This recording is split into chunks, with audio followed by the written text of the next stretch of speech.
Buenas tardes, asimétricas, asimétricos. ¿Qué tal?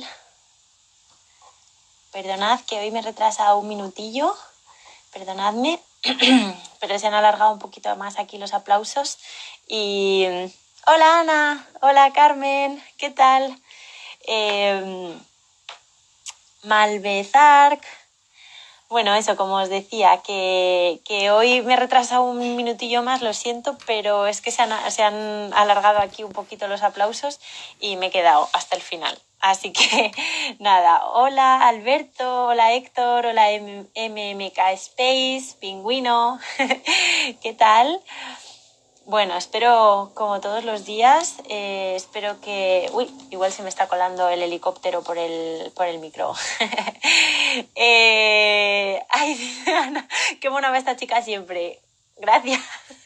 Lo intento. Hay que mantenerse bien para el público asimétrico.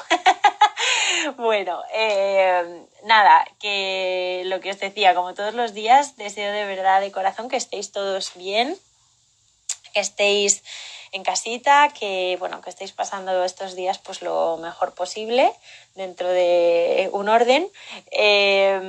Y nada, bueno, como ayer muchos estuvisteis con nosotros, ayer estuvo Alejandro Gómez de AVE Studio Arquitectura. Desde aquí le queremos volver a dar nuestras gracias conjuntas, porque la verdad que fue casi diría yo, una clase magistral sobre espacios para la enseñanza y arquitectura docente internacional. Y nada, ya estamos preparando la siguiente sesión de los modelos nacionales. O sea que nada, estad atentos porque lo pondremos por nuestras redes, por stories y por todas partes, para que os podáis estar atentos y atentas y acudir a la cita. Así que nada, pues lo dicho, de verdad, muchas gracias. Dice Ana, estuvo genial, es que realmente estuvo genial. Y la verdad yo me lo paso como una enana, me lo estoy pasando estos días de verdad increíblemente bien. Así que nada, espero que vosotros y vosotras también estéis disfrutando mucho de esta horita. Así que voy a empezar ya. Bienvenidos y bienvenidas al Club de Lectura Asimétrico, en el que leemos cada día un libro asimétrico o un trocito, lo que nos da tiempo. A veces son 2 días diferentes. Para los que no me que se me traba la lengua. Para los que no me conozcáis, soy María Fernández, una parte de Asimétricas, la otra parte es Juan García Millán, que está siempre por ahí entre los comentarios. Y de verdad que los dos os queremos dar las gracias por apoyarnos, por estar ahí, por estar escuchando, por hacer crecer esta familia asimétrica que tanto queremos y que bueno, que es tan importante para nosotros. Así que nada, gracias. Y hoy, como habéis visto en las redes, vamos a volver con nuestro querido el Lisitsky, que el otro día me quedé muy a medias en uno de los textos, y que yo no quiero, además me quedaron muchos textos en el tintero, y bueno, vamos a aprovechar que tenemos esta posibilidad de la segunda sesión pues para leer un poquito más, para leerle un poquito más. Como os recuerdo, para los que no estabais en el otro día, y para los que estabais, pues refrescamos un poquito la memoria. El Lisitsky forma parte, arquitectura, arte y diseño del Lisitsky forma parte de la colección Svig, textos de las vanguardias rusas, que está dirigida por Cristian Cámara. Nosotros, la verdad que nos propuso el proyecto y nos pareció fantástico, así que nada, hay ya 4 libros en esta colección y estamos preparando el 5º, que es Víctor Shklovsky, la verdad con una ayuda de la Fundación Prohorov, que bueno, la verdad es que es un honor contar con esa ayuda y además porque bueno, pues que es una, la verdad que es muy, muy importante y muy valiosa, no solo económicamente, sino el apoyo y el soporte que le están dando a... Chicos, se me ha pausado el directo. No sé si me seguís viendo, pero bueno, yo sigo a lo mío. Avisadme si estáis, porque ha pausado el directo un momento. Nada, lo dicho, si os parece, vamos a... bueno, sí, que se me olvidaba una cosa. Esta colección, SBIC, tiene la característica de que todos los... gracias, Ana, que se me sigue, dice. Y Arquitectura Magenta también me lo dice. Todos los textos que están en esta colección están traducidos directamente del ruso, ¿vale? Es una de las características más importantes de esta colección y casi todos ellos, el 95% están inéditos en español, así que nada, es una colección a la que de verdad le queremos mucho cariño y hemos puesto mucho entusiasmo en ella. Esperamos que compréis libros de ella y que los disfrutéis, que eso es lo más importante. Bueno, como siempre, el silencio, que se me olvida, perdonadme. Pues si os parece, voy a leer de nuevo un poquito la bio de Lisitsky, ¿vale? Y luego entramos a los textos que estábamos pendientes, si os parece, ¿vale? Así que nada, os leo. Dice Lisitsky, 1890-1941, nació el 23 de noviembre de 1890 en la pequeña aldea de Pochinok, cerca de Smolensk, en el seno de una familia judía. Gran parte de su infancia transcurrió en Bielsk, en la actual Bielorrusia, donde recibió su primera formación artística en la Academia de Yehuda Pen con Marc Chagall como compañero de estudios. En 1909 se trasladó a Alemania para estudiar arquitectura en la Technische Universität de Darmstadt. Después de la Revolución de Octubre, ya de vuelta en Rusia, participó en diferentes movimientos vanguardistas, como el suprematismo y el constructivismo, y realizó una intensa actividad como propagador de los ideales revolucionarios, tanto en su propio país como en el extranjero. Fue pintor, diseñador, ilustrador, profesor, arquitecto, ingeniero, tipógrafo, fotógrafo, constructor y comisario de exposiciones. Y en todas sus múltiples actividades le guió la convicción utópica de que la tarea del arte consistía en contribuir a la construcción de un mundo nuevo. Ya leíamos el otro día un texto un poquito revolucionario que se titula La catástrofe de la arquitectura, que la verdad daba mucha leña. Y vamos a empezar hoy, si os parece, de nuevo, que lo dejamos muy a medias, así que lo voy a empezar desde el principio, ¿vale? Y lo vamos a leer entero porque la verdad que es un texto genial. Vamos a leer la formalización poligráfica del libro, ¿vale? Así, tirando para casa nosotros. Bueno, pues vamos allá. Dice así, la formación poligráfica del libro. Manuscrito de la ponencia leída en el Instituto Poligráfico el 8 de abril de 1931. Y dice... Lisitsky dice: debo advertirles que mi ponencia será bastante improvisada, porque hace solo 3 días que recibí el anuncio de que hoy debía intervenir en la Casa de las Letras.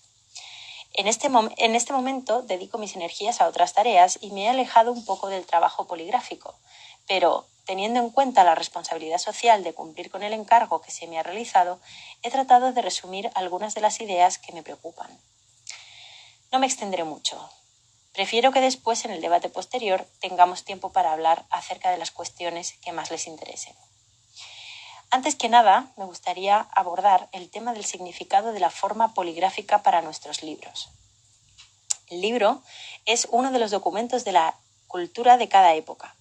En el libro se registran los pensamientos y las emociones de cada época, y cuando cogemos un libro con las manos, incluso antes de leerlo, este nos transmite una impresión determinada. La cualidad de esta impresión es característica de cada época. Ahora nos toca trabajar en la creación de una cualidad de nuestros libros en conexión con la construcción total de nuestra cultura. Nuestra época recibió en herencia el último tipo de libro prerrevolucionario, el así llamado libro cultural. Era un libro para los elegidos, lujoso, cuyo carácter y tipos esenciales fueron creados entre nosotros por los integrantes del movimiento esteticista Mundo del Arte. Generalmente llevaba ilustraciones, letras capitales decoradas al inicio de cada capítulo y letras isabelinas sobre papel de vitela o algún otro caro. Se elaboraban para bibliófilos acomodados que concedían poca importancia a su contenido. En su elaboración trabajaban artistas talentosos y el resultado era una pieza exquisita. Este tipo de formalización tipográfica dominó todavía mucho tiempo después de la Revolución. En contraste con él, surgió un nuevo tipo de libro, no ornamental decorativo, sino constructivista, en el que lo primero que llamaba la atención era la utilización de las líneas gruesas de color negro y figuras geométricas como círculos y cuadrados. En principio, se diría que la diferencia entre estos dos tipos de libros no puede ser mayor. Sin embargo, hay que decir que la ornamentalidad del libro no se refiere únicamente a las ilustraciones y grabados, portadas, etc. La utilización de las formas geométricas y fuentes gruesas en los libros constructivistas no es todavía el momento fundamental.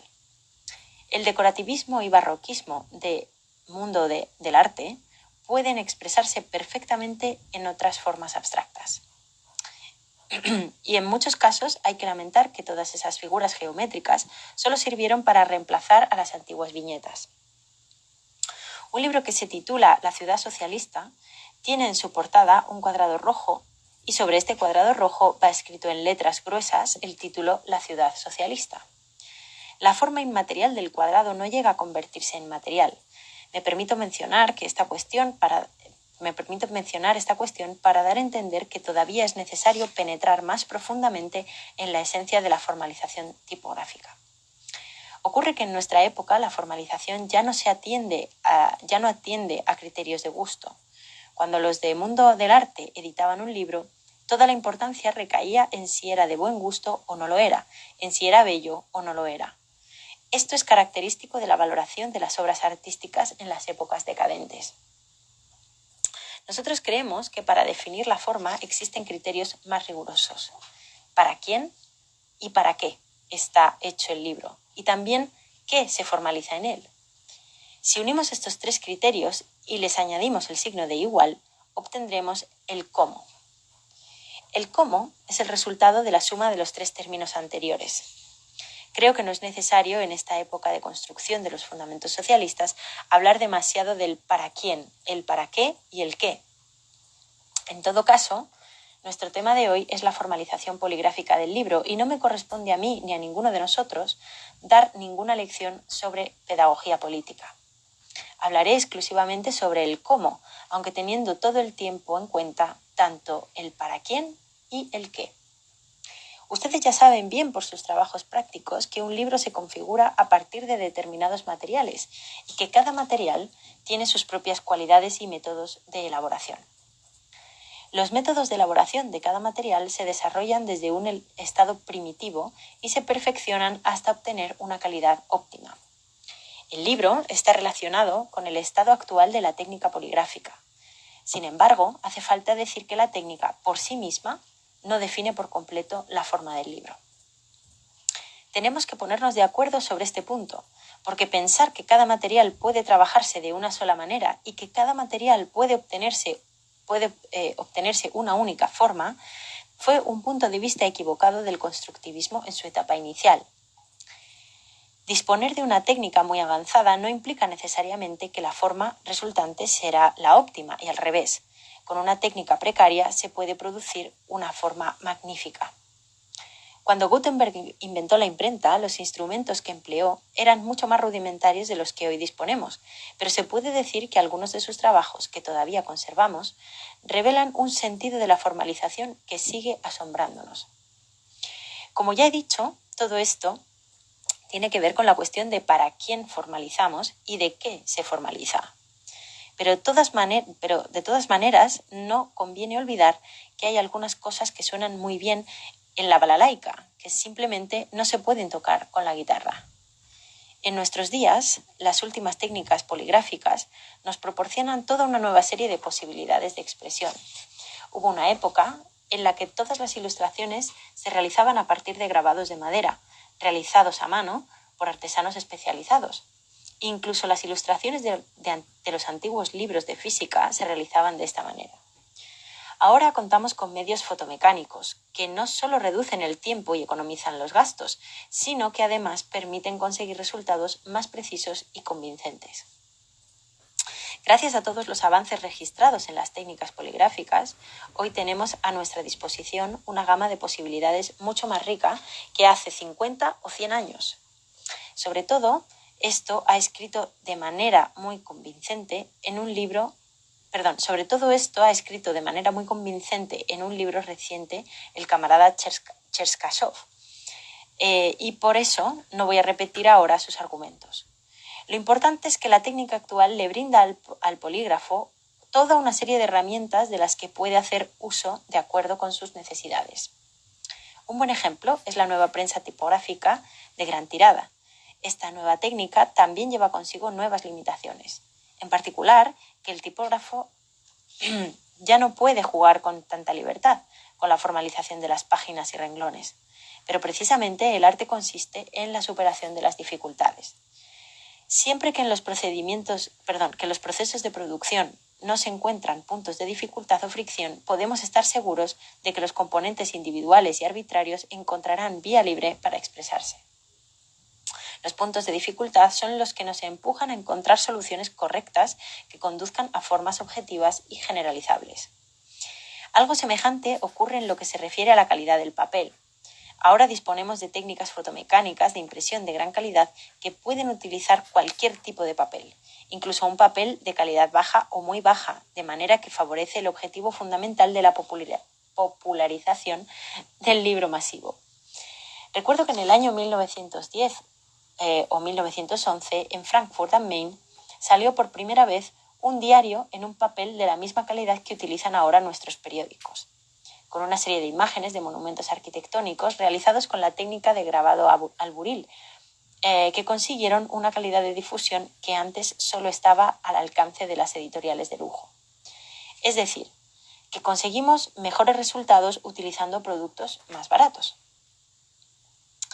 A este respecto, tengo que decir que si juzgamos por las tendencias actuales en la investigación sobre las técnicas poligráficas, todo parece indicar que en el futuro próximo volveremos a las técnicas artesanales de producción manual, en las que colaborarán estrechamente el editor y el tipógrafo.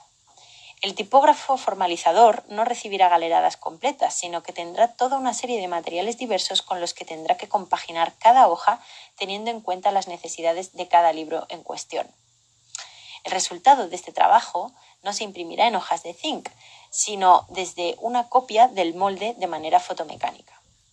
La producción a mano tiene la ventaja de que los tipos no se derriten en la caja como suele ocurrir con la composición mecánica. La tendencia actual es incluso la de no conservar las cajas y si la linotipia todavía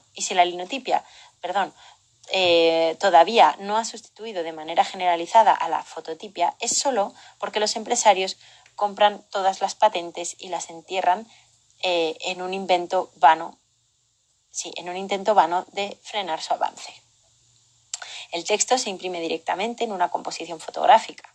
Esto es lo que se llama la lámina de composición, que se graba sobre una plancha de zinc de manera que la composición propiamente dicha no existe. En cambio, todavía existen los colores, y aquí vemos un avance hacia la utilización de los métodos de impresión de los proyectos técnicos en los libros comunes. El negativo expone durante cierto tiempo agentes químicos y gases como el cloruro de amonio.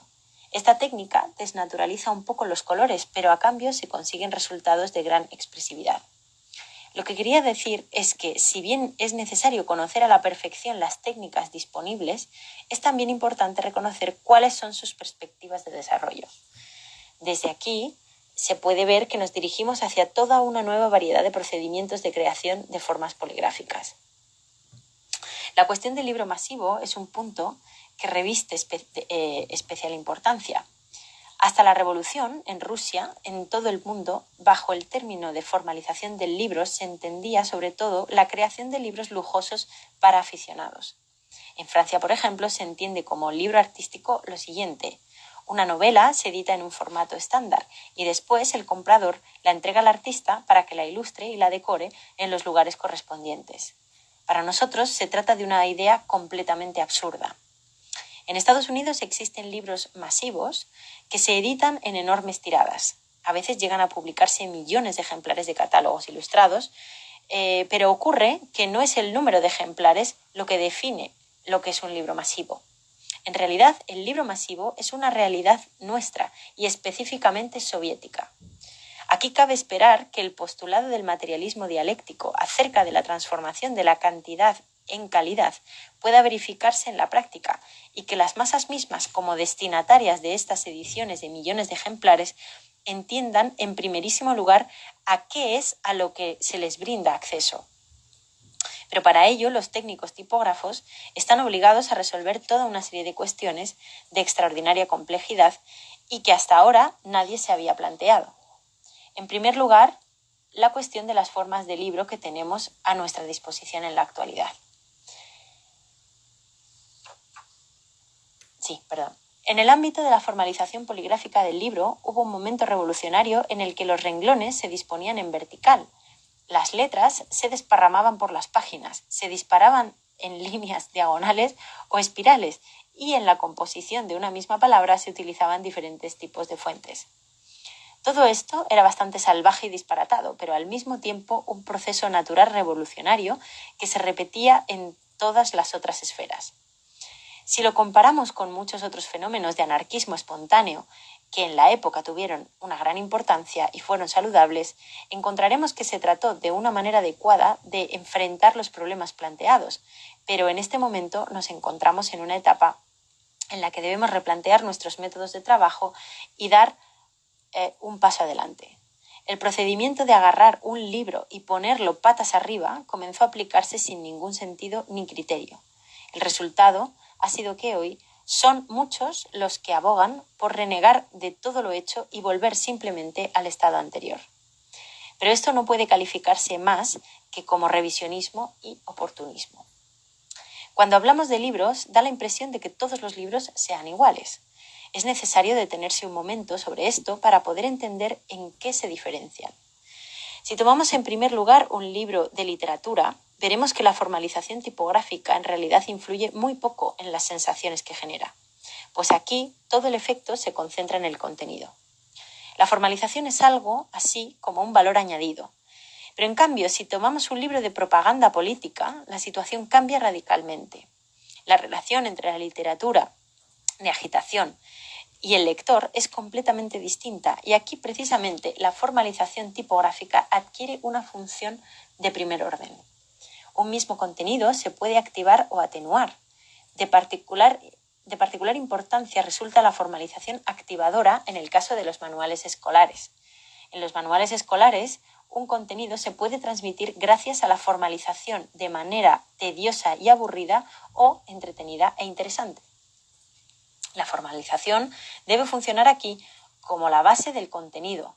No es necesario ser un genio para emborronar un manual aburrido, pero para hacer un manual entretenido se requiere un gran talento de formalización y es imposible de realizar si se tiene solo en cuenta el contenido. Es algo reconocido en todo el mundo que hasta el momento, en Rusia, hemos logrado grandes avances en el campo de los libros infantiles. Por supuesto que esto tiene que ver, en primer lugar, con una transformación profunda en el contenido posterior a la revolución. A su vez, esta transformación está relacionada con el para quién y el para qué están formalizados estos libros. El libro infantil es un campo muy específico. Sé bien que muchos extranjeros que visitan nuestras exposiciones en otros países se quedan asombrados al ver la formalización de estos libros, incluso si no son capaces de leer su contenido. Las decisiones fundamentales, en lo que se refiere a los libros infantiles, se encuentran en manos de los artistas ilustradores, pero aquí es necesario plantear algunas reservas, porque si bien es cierto que el artista ilustrador tiene el cometido de activar el contenido, de todas maneras eso es solo una parte de todo el proceso. Pues voy a parar aquí con el capítulo del libro porque no quiero dejarme que me pase como el otro día, dejarme otros también en el tintero. Pero la verdad es que este capítulo del libro a mí me emociona mucho, ¿no? Porque en parte, así también tirando para casa hoy, que hoy como estoy sola pues puedo hablar un poco de lo que me apetezca. Pues tirando para casa es un poco lo que nosotros intentamos hacer en Asimétricas, ¿no? O sea, que cada libro pues tenga una, o sea, no depende solo de los gustos que tengamos o no, sino que un libro se va haciendo de muchas capas, en el sentido de pues, la forma, el contenido, el autor, a quién va dirigido. Todo eso es lo que nosotros, digamos, con todos esos ingredientes nosotros trabajamos para hacer nuestros libros, ¿no? Y la verdad que es casi como os diría yo, también barriendo para casa, como un proyecto de arquitectura, en el sentido en el que hay que tener en cuenta muchísimas cosas antes de esa formalización, ¿no? Y no es solamente el contenido lo que lo define, ni solamente la forma que nos pueda gustar a Juan y a mí, o solo la tipografía que más nos guste a cada uno, ¿no? No es eso. Es este conjunto del que hablábamos y del que aquí expone Lissitzky también, con una cantidad de técnica y sabiduría que es impresionante, ¿no? Así que nada, voy a beber un poquito para pasar al siguiente. ¿Qué tal vais ahí? ¿Va todo bien? ¿Se oye todo bien? Veo que Ana se ríe. Veo que Ana con migraña. Entiendo que es Ana con migraña, pero veo que se ríe. Bueno, espero que bien. Y vamos, si os parece, al siguiente capítulo. ¿Os viene bien? Vale, pues el siguiente capítulo se llama La calle de hoy. Publicado originalmente en Sovetskoe y Kustov. Tengo que ir a Rusia definitivamente a mejorar mi acento ruso, porque esto no puede ser. Está publicado en el año 1931, este texto. Así que nada, vamos a leer, a ver qué opina el Lissitzky de La calle de hoy. Dice así, Moscú, en su aspecto exterior, debe obtener los rasgos de la primera ciudad del mundo que dio inicio al periodo de construcción del socialismo. En la periferia de la ciudad, donde antes se alzaban barracones, ahora aparecen barrios nuevos y se erigen gigantescas plantas industriales. Para un arquitecto y para un artista es como una hoja en blanco. En el centro, la situación se plantea de manera completamente distinta. Aquí encontramos una estructura urbana acabada, definida por las condiciones de producción de la sociedad feudal primero y luego de la sociedad de tipo comercial capitalista. Para adaptar esta estructura a nuestras necesidades actuales es necesario llevar a cabo una reforma como la que realizó el barón Haussmann en el de París hace 65 años. Actualmente ve una tarea de magnitud relativamente pequeña: renovar la avenida que conduce de la plaza Dertsinskaya, por un lado, hasta la plaza Sukharevskaya y, por otro, hasta Petrovska, pasando por Kuznetsky, con una distancia total de unos 2 kilómetros. ¿Veis cómo sí que tengo que ir a aprender ruso? En fin, Setrenka y Lubyanka conectan Sukharevska con Kitaigorod, es decir, el centro antiguo del comercio minorista de la ciudad, con el centro del nuevo comercio mayorista. Toda esa zona había estado ocupada siempre por pequeñas tiendas y, a pesar de que su carácter se ha transformado radicalmente en los últimos años, con la edificación de la sede de la Dirección General de Asuntos Políticos, su carácter burgués tradicional todavía permanece en buena medida. ¿Qué es lo que le confiere este aspecto? La mayor parte de las paredes están cubiertas con letreros. En este sentido, nada permite diferenciar esta parte de cualquier calle comercial de cualquier ciudad capitalista. Y empieza ahora con sus puntos y lo que va proponiendo. Dice, punto 1, quitar todos los letreros. La primera propuesta es quitar todos los letreros. Podemos utilizar su metal para algo mucho más útil. La segunda propuesta es introducir un nuevo tipo de letreros de pequeño tamaño, de manera que el aspecto de la fachada entera deje de estar subordinado al aspecto de cada una de las tiendas. La tercera propuesta se refiere a los escaparates. Nuestros escaparates deben ser activos de una manera soviética. Deben servir para educar el gusto y sus formas y productos deben indicar los logros alzados en cada una de las esferas industriales. Un escaparate no debe mostrar absolutamente todo. Es suficiente con que se concentre en la expresión de un determinado concepto o idea. De acuerdo con su forma, el escaparate se transforma en un cartel publicitario en 3 dimensiones. Esto es para Stranka-Lubyanka, o sea, para la conexión Stranka-Lubyanka. Dice, el segundo punto, dice la calle-exposición. Dice, para Kuznetsky, propongo utilizar los escaparates de manera más radical. Aquí tenemos una calle corta con enormes ventanas que se suceden como una hilera de anaqueles vidriados. Hay que utilizarlo no para mostrar plumas, gomas, tintas y otras cosas útiles. Detrás de estos vidrios hay que hacer una exposición de la construcción del socialismo. Dentro de las tiendas, que se siga atendiendo a los clientes, pero por fuera la calle debe transformarse en una exposición. El museo debe proyectarse hacia las masas que pasan por la acera.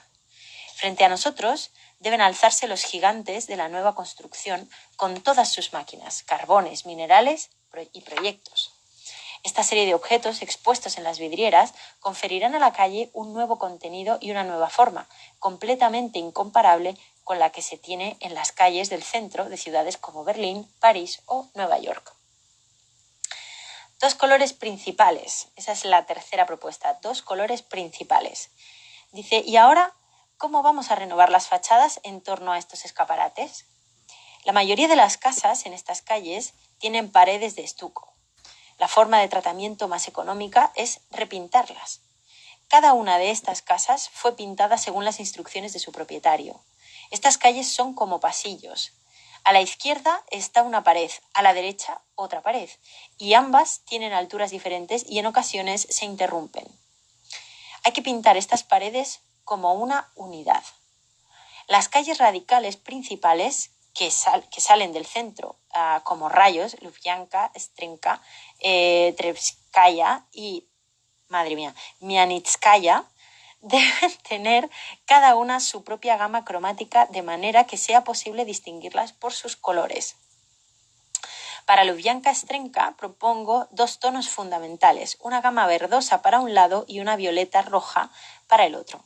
Estos colores no deben ser brillantes, sino atenuados, aunque claros.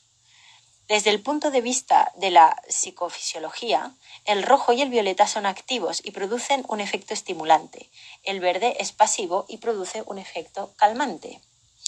La calle se orienta de norte a sur. Por la mañana, una acera está soleada y la otra a la sombra. Por la tarde al revés, y al mediodía ambas aceras están iluminadas. Por eso, incluso con colores muy atenuados, se conseguiría producir una gran impresión. Muchas de las fachadas están decoradas con molduras. Para que no resalten demasiado, es conveniente pintarlas del mismo color, pero con un tono más oscuro. Así tendremos diferentes tonos de un mismo color, y esto contribuirá a crear un efecto de diversidad dentro de la unidad general. El mismo procedimiento debe aplicarse a los marcos de las ventanas. Es importante utilizar los modernos métodos de trabajo y de la pintura, no pintar con brochas, sino con pistolas pulverizadoras que ofrecen magníficas oportunidades en la creación de texturas. Efectivamente, Ana con migraña dice la normativa versus lo pintoresco. Pues sí. La verdad es que, perdonadme que me pare aquí, pero es que es increíble cómo llega, o sea, se va hasta el detalle y quiere, o sea, y opina, y se ve aquí, ¿no?, que hasta las carpinterías de las ventanas forman parte de la ciudad y de lo que nosotros vemos, bueno, ellos veían, pero nosotros vemos también, ¿no?, ahora mismo en nuestra ciudad, ¿no?, en nuestras ciudades. Sigo. Islas verdes. Dice, en el curso de estas calles existen 2 islas verdes. La plaza de Narkomindel y la intersección entre las avenidas Stretanka y Lubyanka.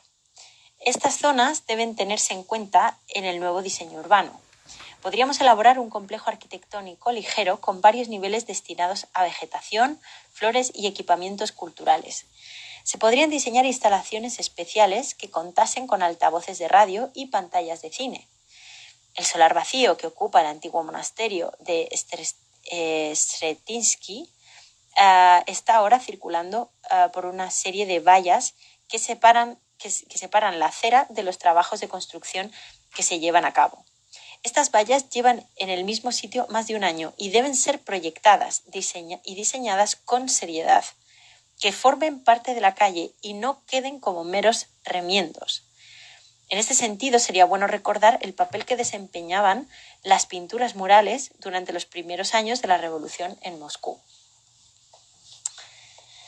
Dice la iluminación de las fachadas.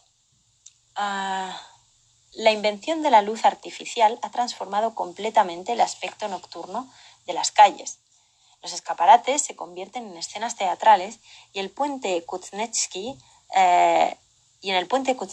la exposición de la construcción del socialismo puede hablar en un lenguaje muy expresivo y especial. Con esto llegamos al tema de la iluminación. En Occidente y América, la llamada iluminación artificial sirve sobre todo a fines publicitarios. Se utilizan tubos luminosos de colores muy intensos con los que se escriben palabras o se perfilan los contornos de las fachadas. Su explotación es muy económica, ya que consumen mucha menos energía eléctrica que las farolas habituales. Creo que deberíamos utilizar este sistema como base técnica del alumbrado público. Con él, inmediatamente se conseguiría un carácter unificado para las calles. Un segundo método consistiría en iluminar las calles con luz de sofitos proyectadas sobre las paredes de tonos claros. Con este sistema, las fuentes de luz están escondidas, los ojos no sufren fatiga y es fácil resaltar unos edificios u otros. Para intensificar la iluminación de las calles, propongo generalizar el sistema que ya se emplea en el GUM, disponer proyectores de luz de inundación en las iglesias y campanarios que todavía quedan en pie. Es necesario que el diseño de la iluminación urbana sirva también para cumplir determinados fines prácticos. Por ejemplo, se podrían construir unas pantallas basadas en la tecnología de los textos luminosos móviles que sirvieran para mostrar la mejor caricatura aparecida en la prensa del día. Se podrían utilizar los últimos avances de la óptica, etc. Y termina con el último punto y dice: la ciudad en los días de fiesta. Finalmente, es necesario tener en cuenta la decoración de las calles en los días festivos. Un procedimiento habitual es colgar banderas de los balcones y fachadas. A este fin se utilizan hasta ahora un tipo de soportes especiales que a veces son muy complejos y caros y pueden estropear las fachadas. Propongo fijar una fila ordenada de ganchos en cada fachada. De un lado a otro de la calle, por encima de los cables del tranvía, dispondremos cuerdas en las que colgarán las banderas diseñadas por nuestros artistas. Todas estas indicaciones deben reunirse en una unidad de conjunto, encontrar la medida de las cosas y el equilibrio entre las partes y el todo para obtener como resultado una unidad armoniosa. Al crear de esta manera la calle de hoy, debemos mantener siempre ante nuestros ojos la calle futura, definitiva, de la ciudad socialista.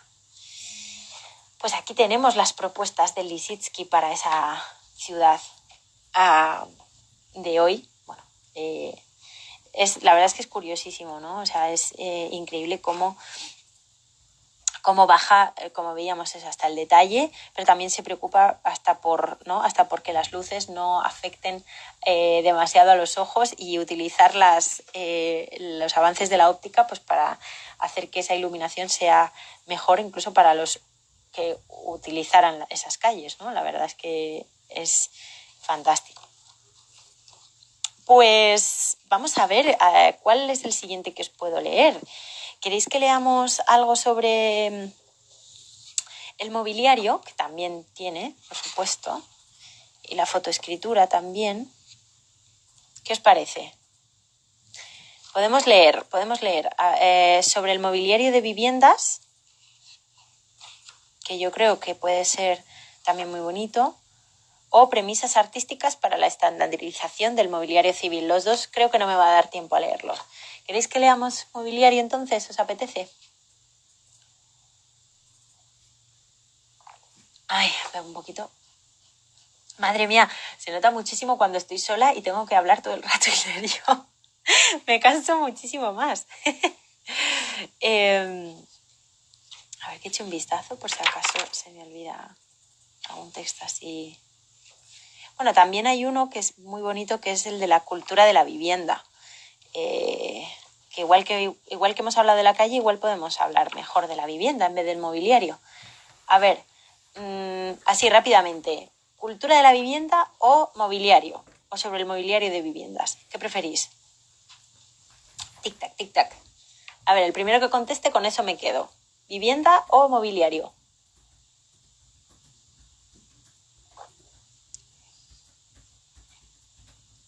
Si no contestáis, elijo yo. Es que además tarda en subirse los comentarios, entonces no sé. A ver si hay alguien que opine. Y si no, elijo yo. Si no, me voy directa a la vivienda. Y así vamos de la calle a la vivienda. Pues venga, voy a ir a por la vivienda. Si os parece, ¿vale? Voy a ir a por la vivienda. Dice... Pero es porque no me llegan los comentarios. Si dejaréis otra cosa, lo siento un montón, ¿vale? Voy a por la vivienda. Dice... Cultura de la vivienda. Ha publicado por primera vez en 1926 en una revista rusa que no voy a leer su nombre porque el intentarlo puede ser un desastre. Entonces, si alguien tiene curiosidad, me lo pregunta por privado y ya está, y se lo paso, ¿vale? Dice así, dice salón, vestíbulo, boudoir, sala de invitados. Todo eso ha desaparecido y en su lugar ha quedado un único espacio para habitar. Pero este espacio, todavía escaso y asfixiante, comienza a crecer hacia la nueva vivienda soviética. Las formas de vivienda son una de las expresiones materiales de la esencia de una nueva vida social y por esto mismo exigen que les prestemos atención. Hay que entender que la vivienda, su plan, su organización interna, es la cédula fundamental de la que se compone la casa. Y la casa, a su vez, se organiza en las unidades más amplias de las calles y plazas que finalmente integran la ciudad en su conjunto.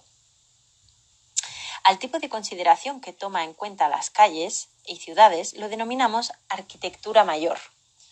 Pero esta debe completarse con una arquitectura menor, que tenga en cuenta el sistema de la vivienda, su organización interna, su equipamiento y mobiliario.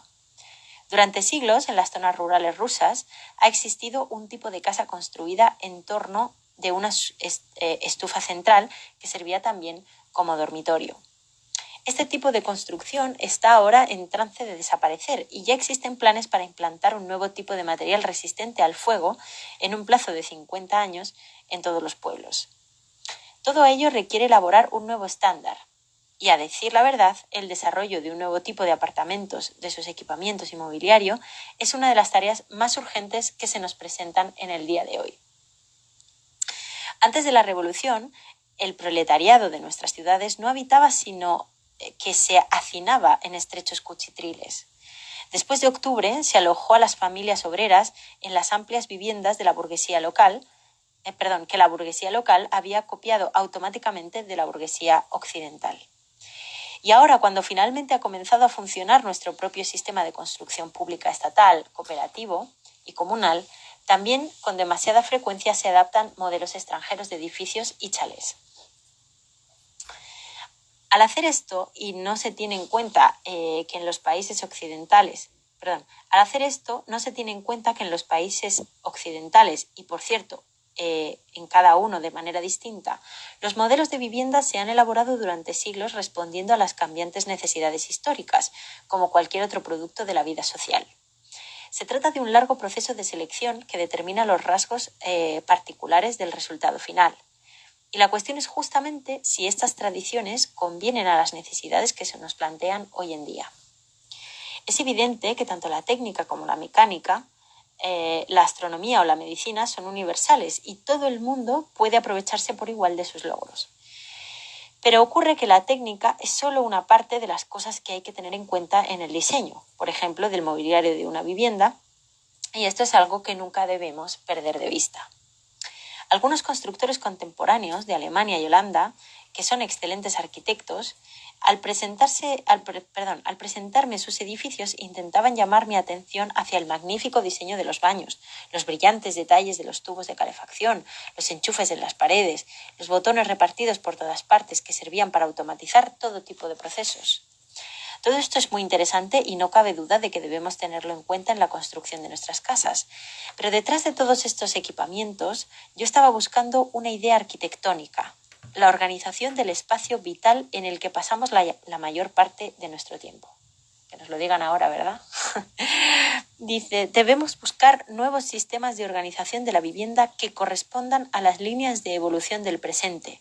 Un tipo de vivienda que supere los ideales burgueses de la propiedad privada y que sean capaces de liberar las energías que todavía permanecen estancadas. Porque el desarrollo de nuevas máquinas y los procesos de racionalización del trabajo no tienen sentido si no nos brindan la oportunidad de desarrollar nuestras energías vitales en una dirección que no sea automática, sino precisamente orgánica, y el diseño de nuestras viviendas también debe cumplir este propósito. Por eso me veo en la necesidad de plantear las siguientes cuestiones. Dice, 1. ¿Existen ya las condiciones objetivas necesarias para la creación de un tipo propio de vivienda soviética? Y 2. ¿Qué debemos adquirir de la experiencia de los países extranjeros? Las bases de nuestros usos y costumbres son las siguientes. Igualación de las necesidades de todos los sectores de la población. Regulación y economización del espacio habitable. Consideración del nuevo modelo de familia soviética. La igualación de las necesidades es uno de los fundamentos en la elaboración de un nuevo modelo constructivo, diferenciado del de los demás burgueses, en los que reina el individualismo anárquico. El diseño y la planificación de la vivienda contemporánea exige la racionalización y economización externa del espacio disponible, utilizando y dando sentido a cada centímetro cúbico disponible. Como ocurre en los excelentes diseños de Zoeder para maletas de viaje y casas estandarizadas, por ejemplo. Por su parte, el nuevo modelo familiar en la sociedad soviética, basado en la igualdad entre el hombre y la mujer, concede a la mujer muchos más derechos que el de ser meramente niñera y cocinera, pero a la vez le exige más responsabilidades y requiere una nueva organización del espacio de la vivienda. Por consiguiente, la vivienda actual ya no puede ser simplemente una acumulación de 2 o 3 cubículos habitacionales en las que arrastramos de un lugar a otro camas, mesas, armarios, sillas, los ponemos de cualquier manera contra la pared o en las esquinas y empezamos a vivir. Los bocetos de viviendas que han elaborado nuestros arquitectos todavía no han sido llevados a la práctica en las condiciones que serían deseables. Y como incluso los proyectos más brillantes no son tan persuasivos como los hechos, indicaremos ahora algunos ejemplos tomados de Occidente para sacar nuestras propias conclusiones. Hay que subrayar que en realidad en Occidente no hay tantas ideas nuevas en cuanto a la forma y el contenido como a veces nos pensamos. Las ideas innovadoras que se han dado las podemos dividir en 3 bloques. A ver si me da tiempo a leeros.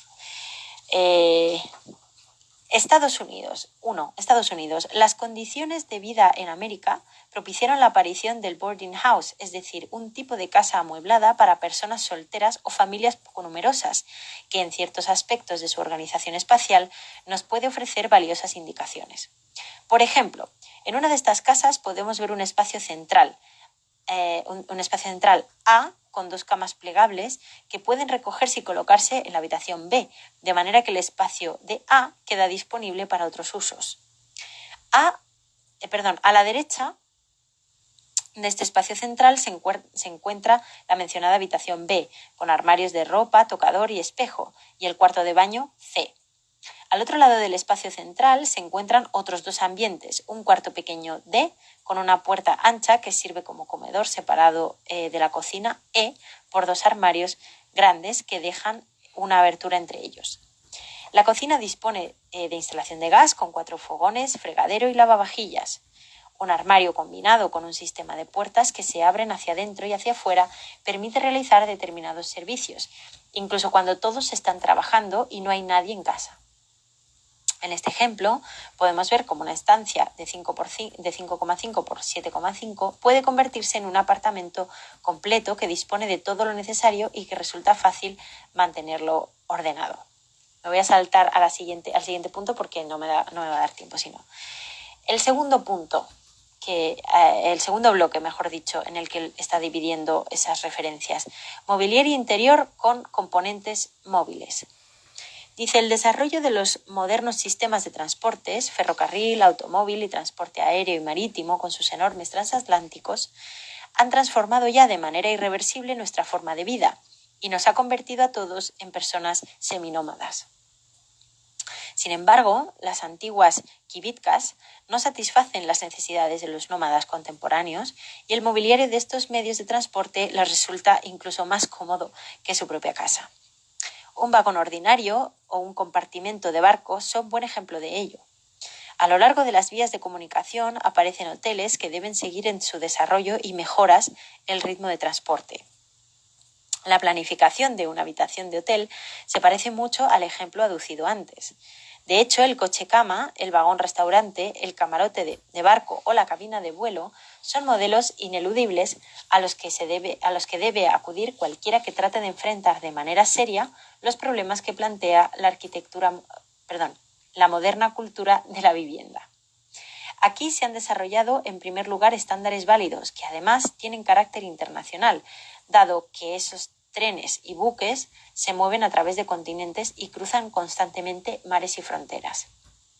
La única prevención es que nuestro modelo no debe ser los camarotes lujosos de primera clase, que con su mal gusto y falta de funcionalidad, imitando los interiores recargados de palacetes, no tienen ninguna enseñanza que ofrecernos.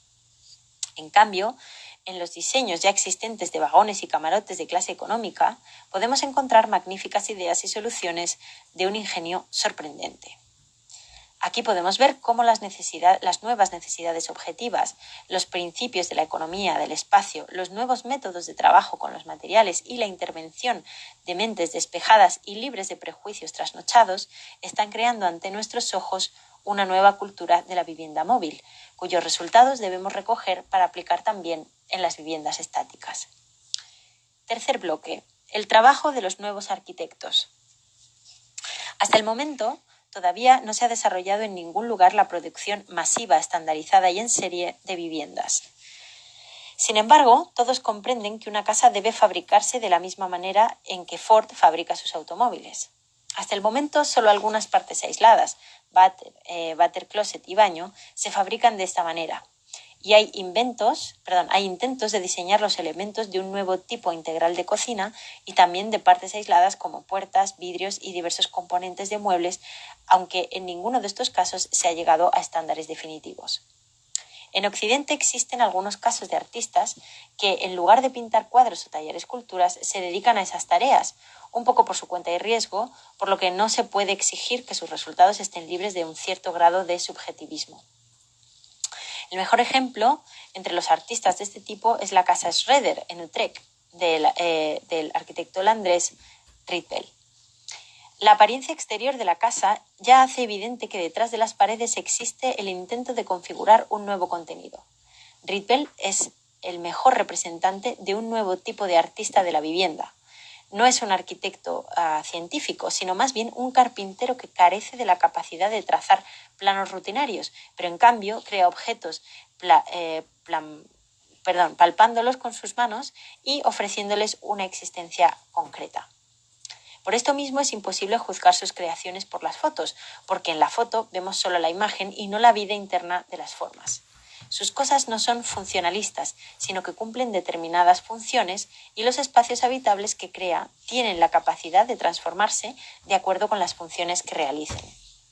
En este caso particular, estamos hablando de una casa de 2 pisos, semejante al modelo tradicional constructivo existente en Holanda, pero completamente revolucionado en todos sus elementos. Pues, chicos, chicas, no me da tiempo a leeros más ya, porque ya son las 9. Pero a ver, mira, a ver si me da tiempo a leeros, nada, una cosita más y ya me despido. Dice, en las conclusiones de este último capítulo, dice, ante nosotros tenemos la tarea fundamental de construir las nuevas viviendas de manera que los electrodomésticos y el mobiliario se construyan al mismo tiempo y formen una unidad con el espacio habitable. Los nichos en muchas ocasiones ya se utilizan como armarios, pero esto es solo el principio. Todos los electrodomésticos, ventanas, armarios, paredes divisorias, mesas, camas plegables, etc., pueden construirse de la manera más sencilla como elementos de un único volumen interior.